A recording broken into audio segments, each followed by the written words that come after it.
계시록 22장 13절부터 17절 함께 봉독하시겠습니다. 나는 알파와 오메가요, 처음과 마지막이요, 시작과 마침이라. 자기 두루마기를 빠는 자들은 복이 있으니 이는 그들이 생명나무에 나아가며 문들을 통하여 성에 들어갈 권세를 받으려 함이로다. 개들과 점술가들과 음행하는 자들과 살인자들과 우상 숭배자들과 및 거짓말을 좋아하며 지어내는 자는 다 성 밖에 있으리라. 나 예수는 교회들을 위하여 내 사자를 보내어 이것들을 너희에게 증언하게 하였노라. 나는 다윗의 뿌리요 자손이니 곧 광명한 새벽별이라 하시더라. 성령과 신부가 말씀하시기를 오라 하시는도다. 듣는 자도 오라 할 것이요 목마른 자도 올 것이요 또 원하는 자는 값없이 생명수를 받으라 하시더라. 아멘. 예, 본문 13절에서 예수님께서 말씀하시기를 나는 알파와 오메가요, 처음과 마지막이요, 시작과 마침이라. 이 말씀이 무슨 뜻일까요?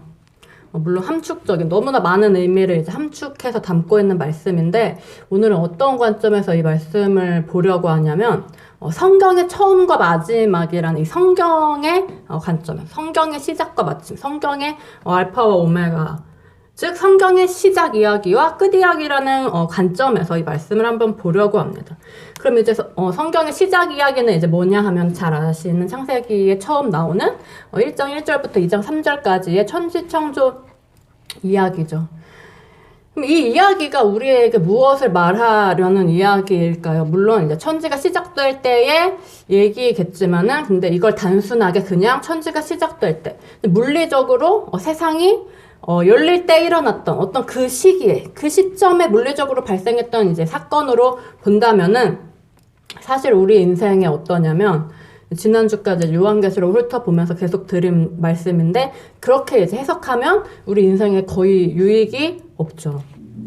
지난주까지 이제 4주에 걸쳐서 요한계시록을 잠깐 간단하게 훑어봤는데, 천년왕국을 중심으로 요한계시록 6장부터 22장을 간단히 보면서 이 마지막, 성경의 마지막에 있는 이 마침의 이야기가 뭐냐 하면 이제 보통은 어떤 관점에서 많이 보냐면, 물리적으로 천지의 종말이 발생하는 한정적인 어떤 기간 내에 일어나는 이런 사건으로 보통 보는데, 물론 이게 그렇게 볼 수도 있지만 사실 오늘날에 살아가는 우리의 안에서, 성도들의 마음 안에서 일어나는 종말 사건에 대한 이야기다. 그래서 그럼 뭐가 종말되는 이야기냐 하니까, 우리 안에서 뭐가 점점 파국으로 치달아서 뭐가 멸망을 향해 가는 이야기냐 하니까, 바로 우리 안에 있는 옛사람이, 다시 말하면 우리 안에 있는 옛하늘과 옛땅, 우리 안에 있는 옛천지, 이 천지의 종말을 향해 가는 이야기가 요한계시록이라는 부분을 이제 봤습니다.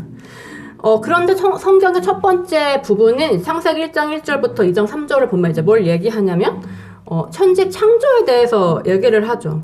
그러면 지금 성경의 끝부분인 이 계시록 6장부터 22장이 세상의 종말, 천지의 종말에 대한 얘기를 하는데, 이 종말 얘기가 사실은 내 안에 있는 내 옛사람의 종말에 대한 얘기라면, 성경의 첫 부분인 천지 창조 얘기, 이것은 사실은 뭐의 창조에 대한 얘기일까요?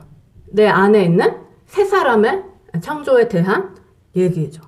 그래서 종말은 옛사람의 종말, 시작은, 창조는 새 사람의 창조. 둘 다 내 안에 있는 존재. 그래서 이걸 이제 요한계시록이 어떻게 표현하냐면은, 옛하늘과 옛땅, 옛천지는 없어지고 새하늘과 새 땅, 새 천지가 이제 도래하는 걸로 표현을 하죠. 사실은 이 새 천지의 도래, 이 창조가 되어가는 과정의 얘기가 다시 처음으로 돌아가서 창세기 1장 1절부터 2장 3절까지의 얘기인 거죠. 그래서 성경의 전체적인 구조가 이제 어떻게 되어 있냐면은, 성경의 시작은 쭉 시작되어 가는 이야기를 하고 있죠. 천지창조 이야기는 쭉 시작되어서 만들어져 가는 이야기예요. 그리고 성경의 끝은 끝나가는 얘기죠. 쭉 끝나가요. 그래서 마지막에 종말이 될 때까지 계속 끝나가죠. 그럼 결국은 이게 시작되는 건 뭐가 시작되는 거냐면, 새 사람이 시작되는 거, 끝나가는 건 뭐가 끝나가는 거냐 하면은 옛사람이 끝나가는 거예요. 그러면 지금 이 어떨까요? 옛새 사람의 시작해서 창조되어가는 이 이야기와 옛사람이 끝나가서 종말하는 이 이야기가 전혀 상관없는 두 개의 각계의 사건입니까? 아니면 서로 뗄래야 뗄 수 없는 연결되어 있는 사건입니까? 서로 뗄래야 뗄 수 없는 연결되어 있는 사건이죠. 왜냐면 옛사람이 죽는다는 것은 사실은 어느 날 갑자기 옛사람이 꼴까닥 죽는 이런 게 아니고 새 사람이 창조돼 가면 갈수록 새 사람이 성장하면 할수록 그거에 맞춰서 옛사람이 죽어가는 것이기 때문에 이거와 이게 서로 영향을 끼치면서 벌어지는 일들이기 때문에 이것은 뭐가 앞뒤다, 뭐 이런 일 저런 일이다라고 말할 수 없는 사실 동시에 일어나는 하나의 현상을 그냥 다르게 표현하는 것 뿐이에요. 동시에 우리 안에서 하나님께 다가가는 하나의 과정이 인생을 통해 일어나는데 이거를 옛사람이라는 관점에서 보면은 이거는 죽어가는, 끝나가는 얘기고 새 사람이라는 관점에서 보면은 시작하는, 창조되는 이야기인 거죠. 그러니까 예를 들어서 빛이 있는데 이 빛이 그냥 하나의 빛일 뿐인데 우리가 어떤 각도에서 이 빛을 보느냐에 따라서 각도에 따라서 빨간색으로도 보이고 노란색으로도 보이고 초록색으로도 보인다고 하지 않습니까? 이것처럼 하나의 현상인데 우리가 어떤 각도에서 보느냐에 따라서 종말 이야기로도 보이고 시작 이야기로도 보이고 창조의 이야기로도 보이는 거죠. 하지만은 빨간색으로 보이던 노란색으로 보이던 초록색으로 보이던 그 실체는 그냥 단지 하나의 빛인 것처럼 우리가 이거를 종말 이야기로 보든지 창조의 이야기로 보든지 단지 그 중심에 있는 거는 하나의 현상, 이게 실체로 있는 거죠. 그래서 어떤 관점에서 보느냐에 따라서 창조 얘기가 되고 종말의 얘기가 되기도 해요. 그러니까 사실은 이 창조의 이야기와 종말의 이야기가 하나니까 창조 이야기와 종말 이야기는 똑같은 거예요. 서로 동일한 거예요. 우리가 하나는 창조라고 하니까 굉장히 좋은 느낌이 들고 발전적인 것 같고 이거에 대해서 되게 긍정적인 이미지를 갖고 하나는 종말 이야기라고 하니까 이거는 좀 무서운 것 같고 좀 부정적인 느낌이 들고 안 좋은 이야기 같지만 서로 다른 이야기라고 생각을 하지만은 사실은 똑같은 이야기라는 겁니다. 그래서 창조는 사실 종말의 다른 이름에 불과하고 종말 역시 창조의 다른 이름에 불과해요. 왜냐하면 새 사람의 창조가 곧 옛 사람의 종말이기 때문이죠. 그러면 이렇게 창조와 종말이 같은 거라면 창조를 얘기하는 성경의 첫 이야기와 종말을 얘기하는 성경의 마지막 이야기 역시도 어떨까요? 두 이야기가 사실은 똑같은 얘기입니다. 성경의 처음과 마지막이 사실은 똑같아요. 시작과 마침이 똑같아요. 알파와 오메가가 똑같습니다. 똑같은 것으로서 똑같은 진리를 말하고 있죠. 그럼 이 진리의 정체가 뭘까요? 이 진리의 핵심을 한 단어로 정의 내리면 그게 뭐냐? 이 현상, 새 사람은 날로 창조돼 가고 옛 사람은 날로 후패해져서 멸망을 향해 가는 이 현상을 일으키는 그 근원이자 원동력이자 시작과 끝인 그 진리의 존재를 한마디로 정의 내리면 뭐냐 하니까 그러면 예수 그리스도다 이거죠. 그래서 지금 성경의 시작이 천지 창조고 끝이 천지의 종말인데 이 사이에 있는 내용, 즉 창세기 2장 4절부터 계시록 5장까지의 내용은 전부 누구에 대한 얘기냐면 예수 그리스도에 대한 얘기예요. 자, 천지 창조 이야기 직후에 나오는 얘기가 아담의 이야기지 않습니까? 근데 이 아담의 얘기에서부터 누가 이제 예고가 되냐면 여자의 후손이 예고가 되죠. 범죄를 저지른 여자한테 하나님이 주신 첫 번째 구원의 언약. 그래서 원시복음이라고 이제 불리는 창세기 3장 15절이 여자의 후손이 뱀의 머리를 상하게 할 것이다. 이 여자의 후손이 바로 예수 그리스도를 가르치죠. 그래서 이 약속된 여자의 후손을 계속해서 기다리는 얘기. 아담으로부터 시작해서 아담도 기다리고 아담의 아들도 기다리고 그 아들의 아들도 기다려 계속 기다려 다윗도 기다리고 계속 그 후손들이 계속 기다려서 마침내 오는 여자의 후손이 예수 그리스도잖아요. 그래서 창세기 2장 5절부터 구약의 모든 얘기는 바로 예수 그리스도를 기다리는 얘기죠.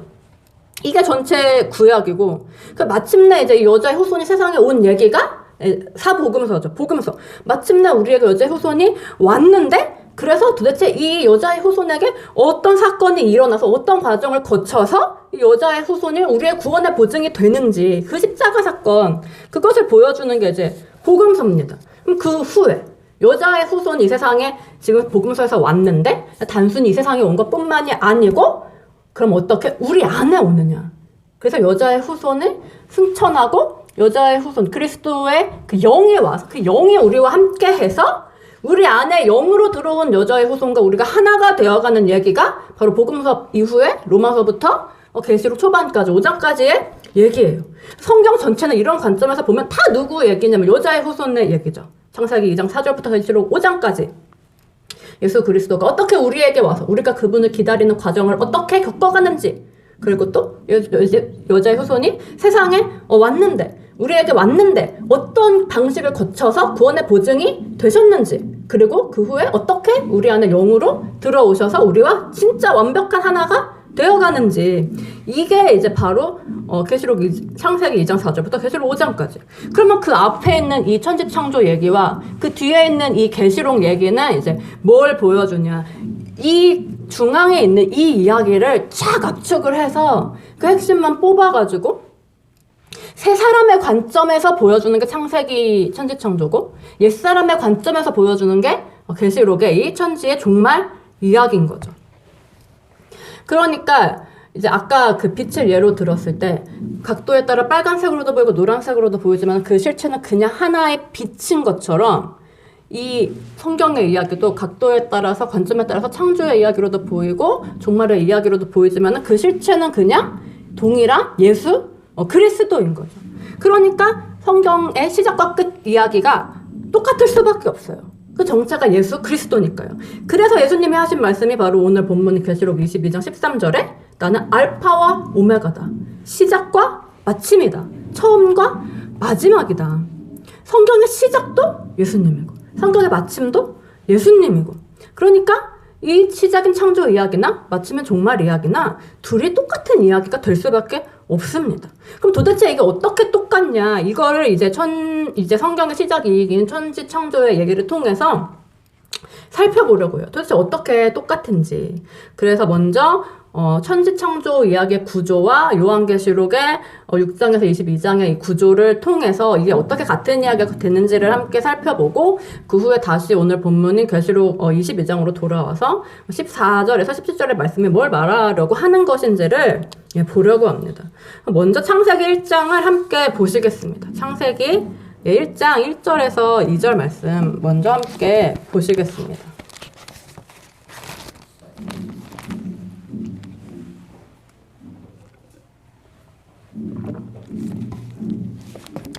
창세기 1장 1절에서 2절 함께 봉독하시겠습니다. 태초에 하나님이 천지를 창조하시니라. 땅이 혼돈하고 공허하며 흑암이 깊음 위에 있고 하나님의 영은 수면 위에 운행하시니라. 아멘. 지금 창세기 1장 1절에서 2절은 하나님께서 천지를 창조하시던 태초의 상태에 대해서 얘기를 하는데, 이 태초의 상태가 어땠느냐 하니까 2절 보시면 땅이 혼돈하고 공허하며 흑암이 깊음 위에 있고 하나님의 영은 수면 위에 운행하셨대요. 그래서 하나님이 이제 3절에 뭘 만드시냐면은 흑암이 깊음 위에 있으니까 이제 빛이 있으라 해서 이제 빛을 만드시죠.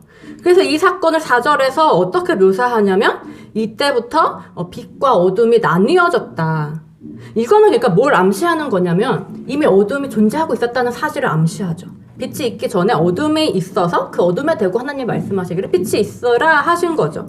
그래서 어둠만 있었던 세상에 빛이라는 게 생겨나서 빛과 어둠으로 나뉘어졌다. 이 이야기를 본문이 합니다. 그러니까 여기서 주의 깊게 볼 건 뭐냐면 3절에 하나님의 빛이 있으라 라고 하시기 전에 이미 어둠이 있었다는 거예요. 그 어둠의 존재를 말하는 게 지금 2절에서 흑암이라는 단어죠. 흑암, 새카만 어둠이죠. 2절을 보면은 이 흑암뿐만 아니라 빛이 창조되기 전에 이미 존재했던 것들이 쭉 나옵니다. 먼저 첫째는 뭐냐면 2절이 이렇게 시작하죠. 땅이 혼돈하고 공허하며. 그럼 이제 빛이 있기 전에 이미 있었던 것 첫 번째는 뭐냐면 땅이. 그 2절이 이제 또 어떻게 이어지냐면 흑암이 깊음 위에 있고. 그러니까 빛이 있기 이전에 존재했던 것 두 번째는 흑암이죠. 근데 이 흑암이 어디에 있었냐고 하니까 깊음 위에 있었대요. 이 원어로 보면은 흑암이 깊음 위에 있다가 깊음의 표면, 이 위를 흑암이 덮고 있었다. 이런 문장이 돼요. 깊음이라는 게 있어서 그 표면 위를 그 표면 위에 흑암이 있었다는 거죠. 그 다음이 하나님의 영은 수면 위에 운행하셨던데, 여기서 수면 위에와 이 앞에 나온 깊음 위에가 똑같이 히브리어로 무엇의 표면 위에라는 알페네라는 표현이 사용이 됐어요. 그러니까 그래서 이 부분을 정확히 번역하면 뭐냐면 흑암은 깊음이라는 것의 표면 그 위에 있었고 하나님의 영은 물의 표면 그 위에 계셨다. 그러면서 거기서 거닐고 계셨다. 운행하셨다라는 말입니다. 그래서 지금 2절에 빛의 창조가 있기 전에 있었던 네 가지가 나와요. 첫 번째는 땅, 두 번째는 흑암이고 세 번째는 흑암이 덮고 있었던 그 표면, 그 흑암 아래 있는 그 깊음이고 네 번째는 물이죠. 흑암, 땅, 흑암, 깊은 물. 이 네 가지가 있었어요. 그리고 나서 3절부터 시작되는 이야기는 잘 살펴보면 이 네 가지를 하나님이 하나씩 건드리시고 만지시는 얘기예요. 먼저 첫째 날에 하나님이 이 네 가지 중에 뭘 건드리시냐면은 빛이 있으라 하시고 빛과 어둠을 나누셨으니까 뭘 건드리셨냐면 흑암을 먼저 건드리셨죠. 이게 첫째 날입니다. 그럼 둘째 날은요? 둘째 날은 6절을 보면은 궁창이 있어 물과 물로 나뉘라 라고 하셨어요. 뭘 건드리셨냐면 둘째 날은 물을 건드리셨습니다. 물이 있으라가 아니에요. 물은 이미 있는데 그 상태에서 궁창을 만드셔서 물과 물을 나누셨어요. 물을 나누시고 이렇게 물을 건드리시는 게 둘째 날이죠. 그러면 셋째 날은 뭐냐면 이제 셋째 날 하나님이 두 가지 일을 하시는데 첫 번째로 하신 일이 뭐냐면 9절에서 물을 치우시고 그 밑에 있던 묻이 드러나게 하세요. 그리고 그 묻을 땅이라고 부르십니다. 그럼 땅이라는 것도 지금 이때 만들어진 게 아니고 원래 있었던 땅을 지금 하나님이 드러나게 하신 거죠. 땅이 있긴 있었는데 물 아래 있었으니까 숨겨져 있었던 거죠. 보이지 않았어요. 정체를 알 수가 없었습니다. 그리고 이름도 없었어요. 원래 있었는데 숨겨져 있었고 이름도 없었던 것 뿐이에요. 그래서 그 정체가 정의되지 않았던 거죠. 그래서 셋째 날 첫 번째로 하나님이 하신 일이 뭐냐면 땅의 정체를 드러내고 그것을 땅이라고 정의를 내리신 겁니다. 셋째 날 두 번째로 하신 일은 보면 11절에 보면 이제 그 땅에게 정의되고 정체가 세워진 그 땅에게 명령을 하십니다. 땅은 풀과 씨 맺는 채소와 각기 종류대로 씨가 진 열매 맺는 나무를 내라 하고 땅에게 명령을 하세요. 그랬더니 그대로 되었다. 이게 셋째 날입니다. 그럼 셋째 날은 뭘 건드리신 거냐면 지금 땅을 건드리셨어요. 빛의 창조 전에 있었던 네 가지 중에서 먼저 첫째 날은 흑암을 건드리시고 둘째 날은 물을 건드리시고 셋째 날은 땅을 건드리신 거죠. 그래서 남은 게 이제 뭐냐면 남은 것은 이제 깊음이 남았죠. 그래서 이게 넷째 날, 다섯째 날, 여섯째 날이 이 깊음에 대한 말씀입니다. 그럼 깊음은 어떻게 건드리셨느냐? 그것은 이제 나중에 다시 본문을 통해서 보도록 하고 지금 먼저 살펴보려고 하는 게 뭐냐면 창세기 1장 1절부터 2장 3절에 나오는 이 천지창조를 우리가 단순하게 무에서 유를 만들어낸 그런 창조의 이야기로 거의 생각을 하는데 자세히 살펴보면 그렇지가 않아요. 이 천지창조 이야기의 핵심은 뭐냐면 단순히 무에서 유를 만들어냈다, 아무것도 없는 것에서 무언가를 만들어냈다, 물론 그런 의미도 있지만 핵심은 그게 아니고 핵심은 그것보다 더 많은 얘기를 지금 하고 있는 건 뭐냐면 이미 존재하는 걸 하나님이 건드리고 만지셔서 완전히 새로운 존재로 탈바꿈시키셨다, 새롭게 창조하셨다는 게 이 이야기의 핵심이에요. 왜 하나님은 이미 존재하는 걸 이렇게 건드리셔서 완전히 새로운 존재로 만드셨을까요? 왜 그러셔야만 했을까요? 2절에 다시 2절을 보시면 빛 이전에 존재했던 네 가지 중에 가장 먼저 나오는 땅의 상태가 어떠했다고 말하냐면은 땅은 혼돈하고 공허했다 하고 말합니다. 혼돈하고 공허한 상태였어요. 혼돈과 공허가 온전한 상태일까요? 좋은 상태일까요? 아름답거나 선하거나 옳은 상태일까요? 그렇지 않죠. 혼돈이라는 것은 뭘 필요로 하는 상태를 말하냐면 정돈을 필요로 하는, 정리를 필요로 하는 상태를 말하죠. 공허라는 것은요, 공허라는 건 채워짐을 필요로 하는 상태예요. 그래서 하나님이 혼돈한 땅을 정리하신 게 뭐냐? 정체도 드러나지 않고 이름도 없이 혼돈했던 땅을 물을 치우셔서 그 정체가 드러나게 하시고 땅이라고 이름을 지으시고 정의 내리신 것, 이게 바로 혼돈하던 땅을 하나님이 정돈하신 겁니다. 그럼 공허한 땅을 채우신 건요? 11절에 땅한테 하신 명령, 풀과 씨 맺는 채소와 각기 종류대로 씨가 진 열매 맺는 나무를 내라. 텅 비어있던 공허한 땅이 지금 식물들로 채워지는 모습을 보여줘요. 공허한 땅을 하나님이 채우시는 모습을 나타낸 거죠. 그러면 사실 하나님이 셋째 날 하신 이 창조의 일은 어떤 창조일까요?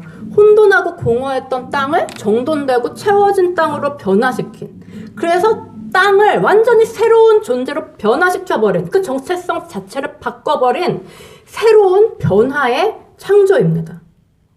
계속 이어서 보겠습니다. 2절에 있는 원래 존재했던 것 두 번째인 흑암. 흑암의 상태도 마찬가지죠. 온전한 상태가 아닙니다. 좋거나 아름답거나 선하거나 옳은 상태가 아니죠.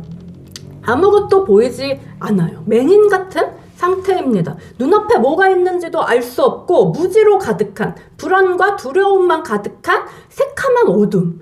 뭘 필요로 하는 상태냐면 이 어둠 속을 밝혀줄, 그래서 앞을 보게 해주고 뭐가 있는지 알게 해주고 불안과 두려움을 몰아내주고 새로운 희망과 소망을 가져다줄 빛을 필요로 하는 상태, 이게 바로 흑암이죠. 그러니까 하나님이 뭐를 만드셨냐면은 빛을 만드셨어요. 그래서 흑암과 빛이 서로 나뉘어지게 하신 거죠. 그리고 이 빛을 낮이라고 부르시고 어둠을, 흑암을 밤이라고 부르셨습니다. 무엇을 하신 거냐면 흑암을 하나님이 새로운 존재로 변화시키신 거예요.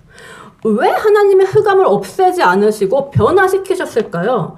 왜 흑암을 완전히 몰아내고 빛만 있는 세상을 만들지 않으시고 흑암을 바꾸는 이런 창조를 하나님이 하셨을까요? 왜냐하면 하나님은 빛이시기 때문에 흑암이 필요가 없는 분이지만 우리는 인간이기 때문에, 이 육신을 입고 있는 존재이기 때문에 흑암이 필요해요. 사람은 낮만 있는 세상에서는 살 수가 없죠. 밤이 필요합니다. 자, 하나님은 빛을 낮이다, 밤을 어둠을 밤이다 이렇게 부르셨는데 낮은 어떤 것을 상징합니까? 낮은 시끌벅적한 활기와 힘참, 그렇게 힘차게 일하는 수고, 이런 것을 낮이 상징하죠. 근데 우리가 낮이 좋고 활기가 좋다고 해서, 힘찬 게 좋다고 해서 늘 시끌벅적하게 쉬지 않고 떠들며 놀거나 아니면 힘차게 쉬지 않고 늘 일한다면 어떻게 될까요? 우리 몸이 결국은 버티지 못해서 다 과로사로 죽어버릴 겁니다. 그러니까 인간에게는 낮도 필요하지만 낮만큼이나 뭐도 필요하냐면 고요한 적막과 어둠이 찾아오는 밤이 필요해요. 조용하고 어두운 가운데 몸을 뉘고 죽은 듯이 자면서 쉴 수 있는 밤의 존재가 필요한 거죠. 그래서 인간은 낮만 있는 세상에서는 살 수가 없어요. 근데 또 밤만 있다고 하면 밤만 있는 세상에서도 못 살죠. 인간에겐 햇빛이 없으면 죽으니까 밤만 있어도 살 수가 없습니다. 낮만 있어도 못 살고 밤만 있어도 못 살고, 그러니까 하나님께서 이 어둠만 있었던, 그래서 인간이 살아갈 수 없는 밤만 있었던 흑암의 상태를 이제 어떻게 변화시키냐면 인간이 살아갈 수 있을 만한 밤으로, 인간에게 필요한 정도의 흑암으로 변화를 시키신 거죠. 그러면은 이렇게 하나님이 흑암을 변화시킨 첫째 날의 창조는 무슨 창조일까요? 견딜 수 없는 어둠, 살아갈 수 없는 어둠을 견딜 만한, 살아가는데 필요한 어둠으로 변화시킨, 그래서 어둠이라는 것의 존재를 완전히 다른 정체성으로 변화시켜버린 변화의 창조예요. 뒤에 나오는 물도 마찬가지입니다. 물을 나누시고 이름 지으시고 모으시고 하는 이 부분들을 이제 지금은 못 보지만은 다음 주에 볼 텐데, 이것도 마찬가지로 물의 변화, 물의 새로운 변화의 창조에 대해서 얘기해요. 자, 그러니까 지금 천지창조 이야기에 나오는 이 창조 이야기의 핵심은 뭐냐면, 이 창조는 어떤 창조냐? 변화의 창조라는 거예요. 아무것도 없는 데서 뭔가를 만들어내는 그것이 핵심이 아니고, 이미 있는데 그게 존재가 너무나 불완전하고 혼돈하고 공허해서 살아갈 수 없는 존재, 이 존재를 완전히 새로운 존재로 만들어내는 그 새로운 창조, 그 변화의 창조가 바로 지금 창세기 1장 1절부터 2장 3절까지의 천지창조 이야기의 핵심인 거죠. 근데 우리가 생각할 때는 변화라는 게 어떠냐면, 뭔가 변화시킨다, 뭔가를 바꾼다, 그러면 사람의 생각으로, 우리 인식의 한도 내에서는 이미 있는 데서 뭔가 약간 달라지는 거, 이런 걸 생각해요. 그래서 뭔가 조금 달라지거나 아니면 많이 달라지거나, 달라지긴 달라지는데 그렇지만은 근본적인 존재 자체는 변하지 않는, 이런 것을 우리가 많이 생각하죠. 꼭 뭐 같냐면, 쉽게 예를 들자면 리모델링과 비슷합니다. 많이 변하긴 하는데, 달라지긴 하는데 뼈대는 그대로 남아있지 않습니까? 이 리모델링을 우리가 창조라고 부르지 않습니다. 창조가 아니죠. 리모델링은 그냥 리모델링, 좀 변하는 거, 바뀌는 거일 뿐이에요. 이게 바로 우리가 생각하는 변화에 대한 개념인데, 근데 하나님이 생각하시는 변화의 개념은 뭐냐면 쉽게 말하면 재건축인 거예요. 완전히 그냥 다 새롭게 만들어버리는, 그 정체성 자체를 바꿔버리는 거죠. 그래서 하나님의 변화는 창조의 영역 속에 있습니다. 창조의 영역 속에 있어요. 그러니까 우리가 생각하는 변화랑 성경이 말하고자 하는 변화, 하나님의 기준에서의 변화는 전혀 달라요. 전혀 다른데 우리가 그거를 잘 몰라요. 그래서 변화에 대해서 쉽게 착각해요. 그래서 그 결과가 뭐냐면 안타깝게도 우리가 변화가 되지 않는 거죠. 우리가 생각하는 한도 내에서만 변화가 되고 성경이 말하는 그 극적이고 창조의 영역에 속하는 변화는 일어나지가 않는 거예요. 그렇지만 우리가 성경이 말하고자 하는 변화가 뭔지를 조금이라도 이해하게 되면, 그래서 변화에 대한 우리의 생각과 개념이 조금이라도 바뀌면 그게 바로 뭐가 되냐면 이제 우리의 진정한 성경이 말하는 변화의 시작이 되는 거죠. 그래서 지금 드리고 싶은 말씀이 뭐냐면 성경이 창세기 1장 1절부터 2장 3절까지 창조의 이야기를 하니까 우리는 인간의 개념 속에서 이 창조를 아무것도 없는 데서 뭔가가 생겨나는 그쪽에 집중하기가 쉬운데, 사실은 성경이 말하는 창조의 핵심은 변화의 창조라는 겁니다. 완전히 새로운 정체성을 갖게 되는, 완전히 새로운 존재로 탈바꿈되는, 있던 것이, 창조된 것이 완전히 새롭게 창조되는 그 변화의 창조요. 이 변화의 창조를 지금 창세기가 뭐가 창조되는 얘기라고 부르냐면 천지를 창조하신 사람, 천지가 창조되는 이야기라고 부릅니다. 천지의 창조 이야기예요. 그럼 천지가 뭐냐? 천지가 온 세상, 천지 만물. 그럼 우리가 이 물리적인 세상을 생각하기 쉬운데 사실은 성경이 말하는 세상은 다 누구 안에 있습니까? 다 우리 안에, 사람의 안에, 내 안에 있습니다. 온 세상 천지가 다 내 안에 있어요. 무슨 얘기냐면 우리가 내 마음이 기쁘면 온 세상이 다 아름답게 보이고, 내 마음이 슬프면 온 세상이 갑자기 잿빛으로 보입니다.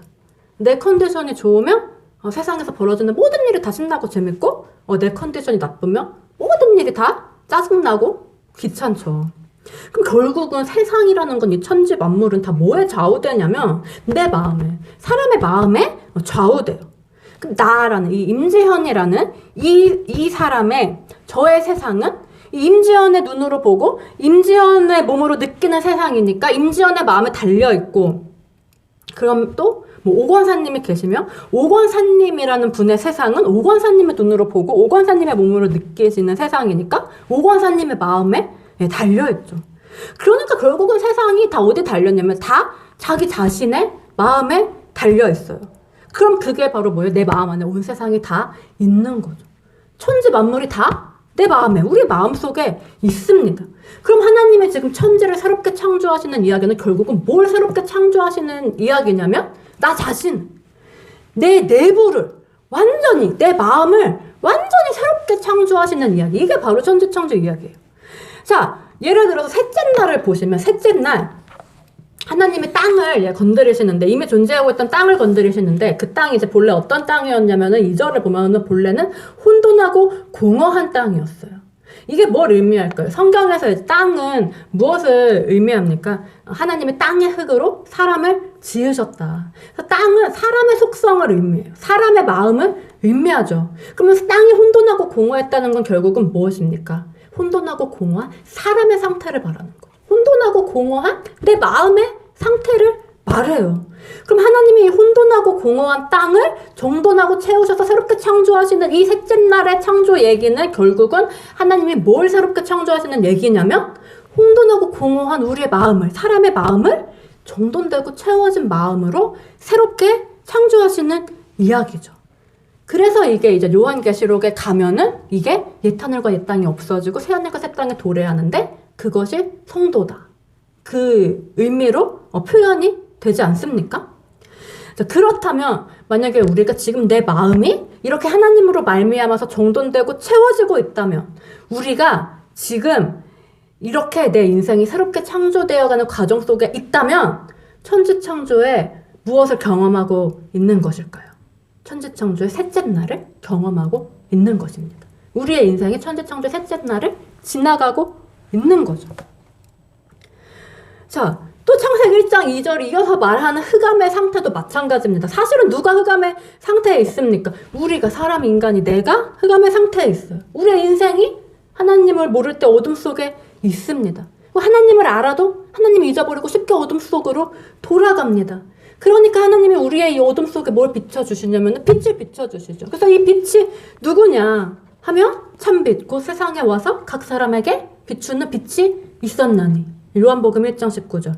흑암에 앉은 백성이 큰 빛을 보았고 사망과 사망의 땅과 그늘에 앉은 자들에게 빛이 비쳤도다. 마태복음 4장 16절. 다 누구에 대한 말씀이냐면 예수 그리스도에 대한 말씀이죠. 예수 그리스도께서 우리의 빛이신 걸 얘기해요. 그럼 우리가 지금 이 빛이신 예수 그리스도를 만나서 이 빛 안에 있다면 우리가 천지창조의 몇째 날을 경험하고 있을까요? 천지창조의 첫째 날을 경험하는 거죠. 우리가 예수님을 만나는 순간이 우리의 인생에 사실은 첫째 날이 찾아오는 순간이에요. 그 전에 예수님을 만나기 전에는 첫째 날도 시작이 사실은 되지 않은 상태죠. 바둑 용어로 미생이라고 한답니다. 살아있지만 살아있지 않은 상태.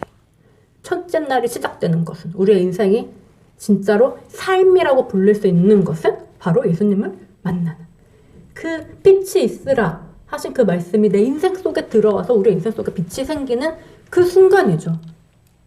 그래서 이 빛을 우리가 만났다면 첫째 날. 하나님이 땅을 정돈하신 것처럼 우리를 정돈하시고 채우시는 그 역사 속에 있다면 셋째 날. 그래서 우리 각자가 각 사람이 우리 안에서 예수 그리스도의 빛을 만나서 그래서 우리 가운데 일어나는 그 새 창조의 과정 속에 다시 말하면 변화의 과정 속에 또 다르게 표현하면 구원의 여정 속에 있다면 그 과정을 우리가 계속 걸어가고 있다면 우리는 현재 각자가 있는 그 구원의 여정의 위치에 따라서 어떤 사람은 첫째 날에 있고 어떤 사람은 둘째 날, 셋째 날에 있고 어떤 사람은 넷째 날, 다섯째 날, 여섯째 날에 있는 거죠. 그렇게 우리가 천지창조의 매일매일 우리 인생을 통해서 살아가는 거예요. 그럼 첫째 날을 살고 있는 삶은 어떤 삶이고 둘째 날, 셋째 날을 살고 있는 삶은 어떤 삶이고 또 넷째 날, 다섯째 날, 여섯째 날을 살고 있는 삶은 어떤 삶이냐 하는 것은 이제 다음 주에 이어서 보도록 하겠습니다. 오늘 우리가 함께 보고 싶었던 내용의 핵심은 뭐냐면 이 성경 첫머리의 천지창조의 이야기가 우리에게 갖는 의미가 바로 이것이라는 거예요.